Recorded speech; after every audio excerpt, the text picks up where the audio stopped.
Hey everyone, welcome to my kitchen. আমার রান্নাঘরে তোমাদের সবাইকে ওয়েলকাম জানিয়ে আজকের রেসিপি আমি শুরু করছি। তো আজকের রেসিপিটা হচ্ছে ভেজ ব্রেড রোল। আর এটা এক স্ন্যাক্স রেসিপি। এটা বানানো খুব সহজ আর খেতেও খুব দুর্দান্ত হয়। আর খুব তাড়াতাড়ি এটা হয়ে যায়, ঝটপট তৈরি হয়ে যায়। তো চলো শুরু করি আজকের রেসিপি। তো দেখো, তার জন্য এখানে আমি আলুটা সেদ্ধ করে নিয়েছি আর এটাকে খুব ভালো করে ম্যাশ করে নিচ্ছি। তোমরা চাইলে এটা কোনো গ্রেটারের সাহায্যেও কিন্তু গ্রেট করে নিতে পারো। এরপর আমি এখানে সব সবজিগুলো অ্যাড করে দেবো। তো দেখো, তার জন্য প্রথমে আমি গাজর, পেঁয়াজ, ধনেপাতা, কাঁচা লঙ্কা এইসব অ্যাড করে দিলাম। তোমরা চাইলে এখানে ক্যাপসিকাম, বিনস দিতে পারো। আর এখানে দিয়ে দিলাম আমি মটরশুঁটি। তো এটা সেদ্ধ করা মটরশুঁটি, এটা আমি এখানে অ্যাড করে দিলাম।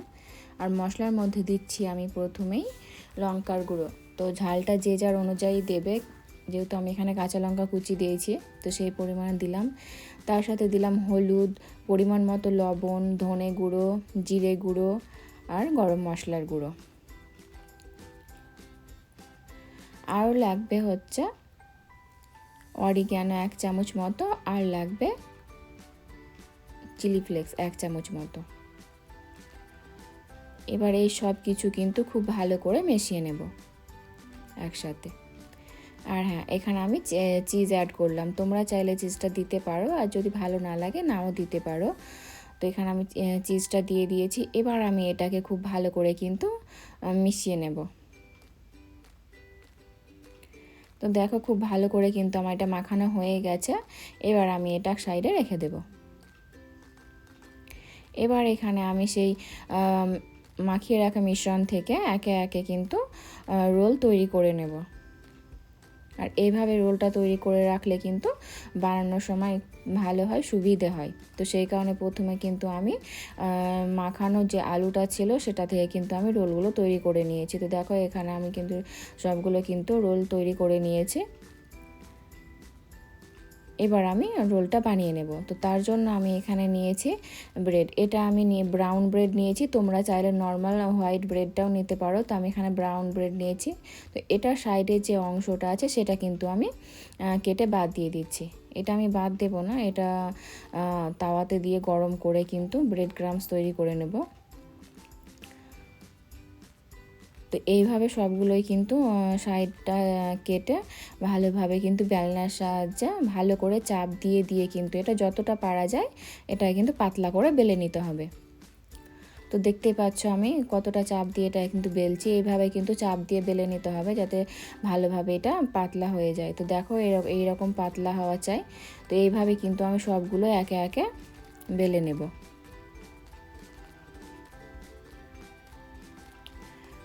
তোমার ওইগুলো বেলা হয়ে গেছে। এবার আমি এখানে নিয়ে নিয়েছি 2 চামচ মতো ময়দা। তোমরা চাইলে এখানে কর্নফ্লোর ইউজ করতে পারো। তো এখানে আমি কর্নফ্লোরটা ইউজ করিনি, এখানে আমি ময়দাটা নিয়েছি। এবার এটা একটা পাতলা ব্যাটার তৈরি করে নেব। তো দেখো, আমার পাতলা ব্যাটারটা কিন্তু বানানো হয়ে গেছে। এবার এটা সাইডে রেখে দেব।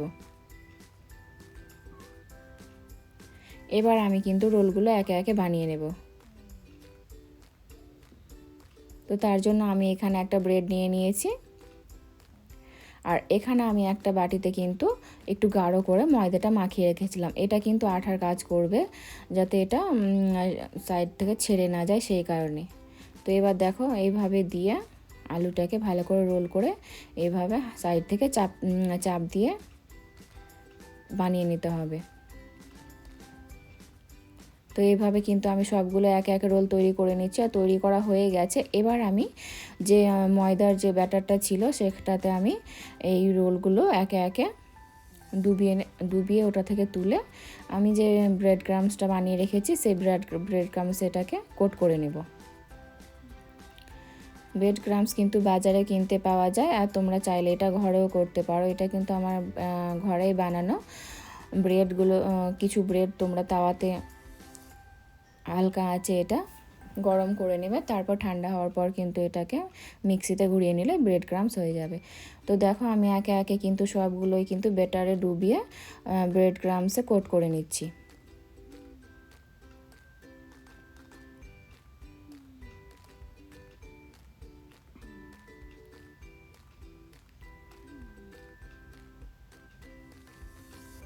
তো দেখতে পাচ্ছ সবগুলো কিন্তু আমার কোট করা হয়ে গেছে।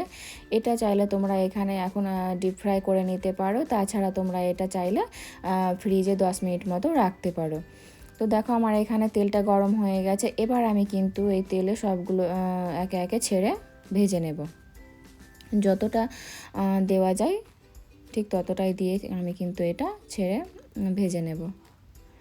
এটা কিন্তু ফুল আঁচে ভাজা যাবে না, এটা মিডিয়াম লোয়ে কিন্তু এটাকে ভাজতে হবে, ফ্রাই করতে হবে। তো আমি দেখো এখানে দিয়ে দিয়েছি 5টা মতো। এবার এইগুলো কিন্তু এপিট ওপিট করে খুব ভালো করে কিন্তু ফ্রাই করে নেব। আর এটা কিন্তু আঁচ বাড়িয়ে ভাজলে কিন্তু একদমই চলবে না।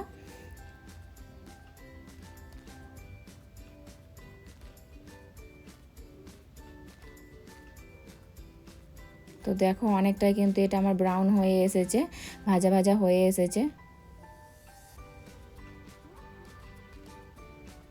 এটা বানানো খুব কঠিন না, বানানো খুব সহজ, আর খেতেও খুব ভালো হয় আর খুব তাড়াতাড়ি হয়ে যায়। তো দেখো আমার এগুলো কিন্তু আমার কিন্তু ভাজা হয়ে গেছে। এবার তোমরা এটা কিন্তু গরম গরম চাটনির সাথে পরিবেশন করতে পারো। তো ভিডিওটা যদি ভালো লেগে থাকে তাহলে লাইক শেয়ার করে দিও এবং সাবস্ক্রাইব করে দিও। দেখো